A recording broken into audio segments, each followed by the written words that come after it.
என் இளைய சமுதாயமே, நீ தமிழன் என்ற பெருமையும் திமிரும் உனக்கு இருக்கும் என்று சொன்னால் மதுவை ஒருபோதும் தொடாது. நீ வள்ளுவனையும் நம் தமிழர் வாழ்வியலையும் நேசிப்பவனாக இருந்தால் மதுவை மனதாலும் நினைக்காது. தமிழர் மாண்பிற்கு எதிரானது மது. மதுவை தொட்டவன் தான் தமிழன் என்று சொல்லிக் கொள்வதற்கு தகுதி இழந்தவனாகின்றான். சுய ஒழுக்கத்தின் முதல் படியே மதுவற்றி இருப்பதுதான். சினிமாவில் உங்கள் நாயகர்கள் நடிப்பிற்காக வண்ண வண்ண நிறங்களில் தண்ணீரை குடித்து மது போன்று காட்டி நடிக்கின்றார்கள். அதை பார்த்து சிலிர்த்து போன நீங்கள் உண்மையான விஷத்தை குடித்து உங்கள் வாழ்க்கையை அழித்துக் கொள்ளுகின்றீர்கள். மதுவும் புகையும் போதையும் கெத்து என்று நினைக்காது. அது உன்னை வெத்தாக மாற்றிவிடும். அது ஆண்மையின் அடையாளம் அல்ல. உன் அத்தனை சக்திகளையும் உறிஞ்சி எடுத்துக்கொண்டு ஒரு நாள் உன்னை சக்கையாக தூக்கி எறிந்துவிடும். உன் நரம்பு மண்டலங்களை வலுவிழக்கச் செய்யும்.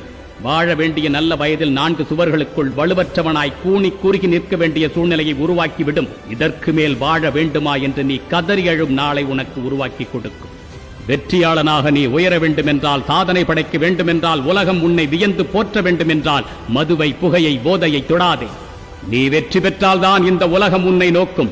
மது, புகை, போதையில் மயங்கி கிடந்தால் மக்கும் மக்கா குப்பையில் உன்னை சேர்க்கும். சிந்திப்போம். மற்றொரு பதிவில் சந்திப்போம். தமிழனாய் பிறந்தேன்.